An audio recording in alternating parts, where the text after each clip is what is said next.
Hello students, welcome again. आज हम बात करेंगे क्लास +1 के chapter number 2 that is relation and function के बारे में। बहुत ही इंटरेस्टिंग और बहुत ही इजी चैप्टर है। और अगर ये चैप्टर आपका +1 में क्लियर है तो आपको +2 में बहुत हेल्प मिलने वाली है, बिकॉज +2 का first chapter he relation and functions के ऊपर है। सो यहां पर आपका बेसिक अगर क्लियर हो गया so you will be easy in class +2। सो इस चैप्टर में हम क्या क्या डिस्कस करने वाले हैं, एज द नेम सजेस्ट कि दो तो चीजें हम रिलेशन और फंक्शंस के बारे में डिस्कस करने वाले हैं। रिलेशन क्या होता है उसकी डेफिनेशन के बारे में बात करेंगे, फंक्शन क्या होता है उसकी डेफिनेशन के बारे में बात करेंगे, और इनके टाइप्स के बारे में, इनकी रिप्रेजेंटेशन के बारे में, और इनके अंदर और क्या क्या चीजें हैं उसके बारे में बात करेंगे। So let's start up with this topic. तो सबसे पहले जब हम स्टार्ट करते हैं इस टॉपिक को तो पहली चीज जो हम जानना चाहते हैं वो है ordered pairs. Ordered pair as the name suggest, ordered मतलब एक सिस्टम से लिखा हुआ, एक ऑर्डर में लिखा हुआ, एक तरीके से लिखा हुआ। पेयर मतलब एक जोड़ा।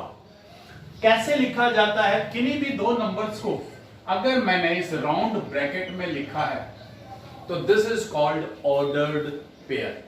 ऑर्डर का मतलब ये कि ये फिक्स है कि यहां पर कौन सी वैल्यू आएगी और यहां पर कौन सी वैल्यू आएगी। There is a fixation. Fixation किस तरीके से आती है, कौन फिक्स करता है इस चीज को, कहां से ये फिक्सेशन होती है। फिक्सेशन का तरीका है, मान लीजिए आपके पास एक सेट है ए, इसके अंदर एलिमेंट्स हैं आपके पास 1, 5, और एक सेट बी है जिसके अंदर आपके पास एलिमेंट्स हैं 2, 3 एंड 7। तो अगर मैं इन दोनों सेट की Cartesian product, remember the name Cartesian product, दो तरीके से है, ए क्रॉस बी भी निकाल सकता हूं मैं और बी क्रॉस ए भी। तो पहले बात करते हैं A cross B. A cross B means Cartesian product of A with B एक सेट है ऑर्डर्ड पेयर्स का। किस तरीके के कि पहले एलिमेंट ऑफ ए लिखा जाएगा और फिर एलिमेंट ऑफ बी। तो देखिए ए क्रॉस बी कैसे लिखा जाएगा, 1, 2, 1, 3, 1, 7, फिर 5, 2, 5, 3 and 5, 7। So this is the set Cartesian product of two sets. B cross A अगर आपको लिखना है तो कैसे लिखा जाएगा, 2, 1, 2, 5, 3, 1, 3, 5 and 7, 1 and 7, 5। So यहां से एक और खास चीज हमें समझ में आती है कि भाई A cross B is not equal to B cross A। ये हो गई कार्टेशियन प्रोडक्ट। तो दो चीजें हमने सीखी, पहली ऑर्डर्ड पेयर। ऑर्डर्ड पेयर आते हैं कहां से, कार्टेशियन प्रोडक्ट के सेट के एलिमेंट्स हैं ordered pairs. Ordered pairs are the elements of Cartesian product of two sets. अब ये टू सेट्स ऐसा भी हो सकता है कि एक ही कार्टेशियन प्रोडक्ट हम ए के साथ ही ले लें तो भी that is also a Cartesian product, और उसके भी जो एलिमेंट्स होंगे they will be ordered pairs. अब कोई जरूरी नहीं है कि हम कार्टेशियन प्रोडक्ट केवल दो ही सेट्स की ले सकते हैं। We can take the Cartesian product of 3 sets also. तो उसको और देखिए कि अगर 3 सेट्स की कार्टेशियन प्रोडक्ट आपको लेनी हो तो जो उसके अंदर ऑर्डर्ड पेयर बनेगा वो कैसा बनेगा। ऑटोमेटिक सी बात है, जब हम 3 सेट की बात कर रहे हैं तो वो पेयर ना रह करके एक ऑर्डर्ड ट्रिपलेट बन जाता है। That is not called ordered pair, that is called ordered triplet. देखिएगा, सपोज आपके पास एक और सेट है सी जिसके अंदर एलिमेंट्स हैं आपके पास, मान लेते हैं 6 and 4, और you want to find out A cross B cross C. एक खास बात इसमें याद रखने की कि A cross B cross C is associative in nature. मतलब कि अगर मैं ए क्रॉस बी पहले निकाल लूं और फिर क्रॉस सी निकाल लूं, या मैं पहले बी क्रॉस सी निकाल लूं और फिर उसके साथ ए ले, तो दे आर सेम, इक्वल होते हैं। तो लेट्स सी हम यहां पर भी क्या करने वाले हैं, पहले हम क्या निकालते हैं, यहां से A क्रॉस B निकाल लेते हैं और फिर निकालेंगे C। तो A क्रॉस B आपको मालूम है क्या था? A cross B was 1,2, 1,3, 1,7, 5,2, 5,3 and 5,7. Now if I want to find out A cross B cross C, so values will be 1,2, 6, 1,2, 4, then 1, 3, 6, 1, 2, 6, 1, 3, 6, 1, 3, 4. Next will be 1, 7, 6, 1, 7, 4, 5,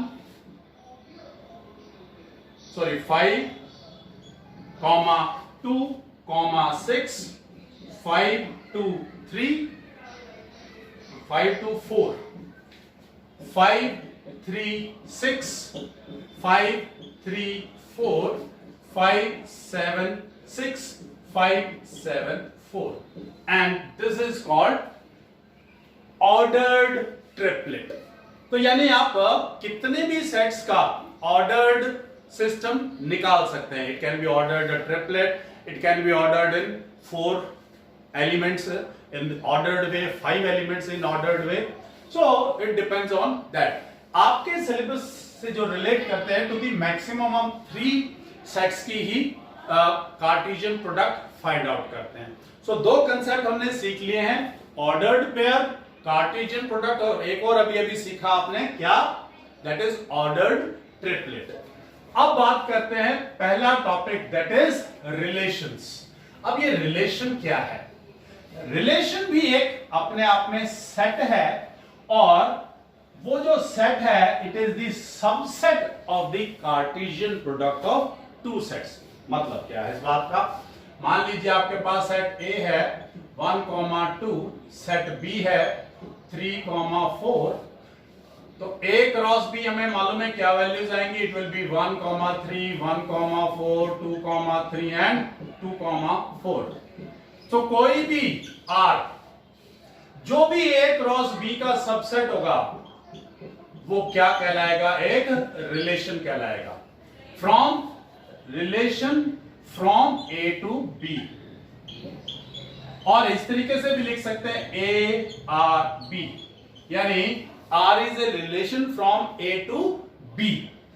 इसको और अच्छे से समझने के लिए लेट्स हैव वन एग्जांपल, जो आम जो हमारी दिनचर्या है उसके अंदर हम इस्तेमाल करते हैं, उन चीजों को किस तरीके से रिप्रेजेंट करते हैं। मान लीजिए एक सेट A है जिसके अंदर कुछ नेम्स हैं, suppose one is Raja, one is Ram, and set B है उसके अंदर कुछ एलिमेंट्स हैं, पिंकी, एक और एग्जांपल कोई आप T2। अब राजा जो है वो पिंकी का फादर है और जो राम है वो T2 का फादर है। तो जो रिलेशन इज फादर ऑफ, ये आपको रिलेशन का फॉर्म दे दिया। तो जब आप रिलेशन निकालेंगे तो क्या आएगा? ऑटोमेटिकली राजा पिंकी का फादर है, तो इसको रीड आउट कैसे करेंगे? राजा इज फादर ऑफ पिंकी। दूसरा, Ram is father of T2। अब देखा जाए जो ये R है it is the subset of A cross B। देखिए A क्रॉस B क्या होगा आपके लिए? A क्रॉस B होगा राजा पिंकी का ऑर्डर्ड पेयर, और राजा के साथ T2 का भी ऑर्डर्ड पेयर। ऐसे ही राम के साथ पिंकी का ऑर्डर्ड पेयर, और राम के साथ T2 का भी ordered pair. In actual A cross B तो इतना बड़ा है, और R ये है, और आपको नजर आ रहा होगा R is a subset of A cross B। So now let's discuss the definition of relation। क्या कहती है इसकी डेफिनेशन? आपको ये समझ में आ गया रिलेशन है क्या चीज? रिलेशन एक सेट है जो कि सबसेट है A क्रॉस B का। सो डेफिनेशन की बात करते हैं। डेफिनेशन क्या कहती है इसकी रिलेशन की? इट सेज दैट, कहता है अगर ए और बी दो नॉन एम्प्टी सेट्स हैं, देन रिलेशन डेफिनेशन की बात करते हैं। If A and B are two non-empty sets, then R is called a relation from A to B if R is a subset of A cross B, यानी ए cross B का subset हो। तो ये होगी आपके पास रिलेशन की definition. अभी जो आपकी फर्स्ट एक्सरसाइज है that is totally related to ordered pairs, यानी ऑर्डर्ड पेयर्स को किस तरीके से आप डील करते हैं उस चीज के ऊपर फर्स्ट एक्सरसाइज है आपकी। तो ऑर्डर्ड पेयर, एक खास बात मान लीजिए आपके पास एक दूसरे ऑर्डर्ड पेयर के इक्वल है, तो यहां आपको समझना है कि जो A है वो X के इक्वल है और जो B है वो Y के इक्वल है। आपके पास क्वेश्चन आ जाते हैं, find the value of X and Y such that X + 2, Y - 3 is equal to 3, 4. So from here you can find out the value of X and Y. Here X + 2 is equal to 3 and Y - 3 is equal to 4. So X is equal to 3 - 2, X is equal to 1 and Y is equal to 3 + 4, that is Y is equal to 7. तो आप इस तरीके से X और Y की values find out कर सकते हैं। What are the theorems related to these ordered pairs? In ordered pair से related concept क्या है उसके बारे में बात करते हैं, then we'll move to the relation. So ordered pair के लिए कहता है A cross B union C is equal to A cross B union A cross C। अभी आपने फर्स्ट चैप्टर में पढ़ा था कि अगर किन्हीं दो सेट्स को आपको इक्वल शो करना है तो आप क्या करते थे कि पहले को दूसरे का सबसेट और दूसरे को पहले का सबसेट दिखा देते थे। तो अगर आपको इस टॉपिक में कहीं प्रॉब्लम है तो you can see my video related to किन दो सेट्स को इक्वल कैसे करते हैं। मैं फिर भी आपको इसके लिए ये क्वेश्चन एक थ्योरम करके दिखा रहा हूं। मान लेते हैं लेट, अब आपको मालूम है Cartesian product A cross B union C की है, तो इसका मतलब जो इसके एलिमेंट्स होंगे वो ऑर्डर्ड पेयर में होंगे, बिलोंग करता है A cross B union C के साथ। अगर मैं ये शो कर दूं कि ये A, B इसका एलिमेंट है तो इसका मतलब पहला सेट इसका सबसेट हो जाएगा। सो हमने एक एलिमेंट उठा लिया यहां से, इट इंप्लाइज A किसको बिलोंग कर रहा है, कैपिटल A को, एंड B बिलोंग करता है B यूनियन C को। It implies A belongs to A and B belongs to B or B belongs to C. अब it implies A belongs to A and B belongs to B or A belongs to A and B belongs to C. इसका मतलब A, B belongs to A cross B और A, B belongs to A cross C. It implies A, B belongs to A cross B union A cross C. अब ये element था इसका और निकल गया इसमें, तो इसका मतलब ये इसका सबसेट हो गया। सिमिलरली आप यहां से एक एलिमेंट लेकर के इसका सबसेट दिखाएंगे, फ्रॉम इक्वेशन 1 एंड 2 दोनों इक्वल आ जाएंगे। ये फर्स्ट चैप्टर में हमने आपके लिए वीडियो बना रखा है, वहां से भी आप इसको अच्छे से देख करके समझ सकते हैं। सो मैं आपके साथ और थ्योरम्स डिस्कस कर रहा हूं। अगर यहां यूनियन की जगह पे इंटरसेक्शन हो जाए तो यहां पर भी इंटरसेक्शन आ जाएगा।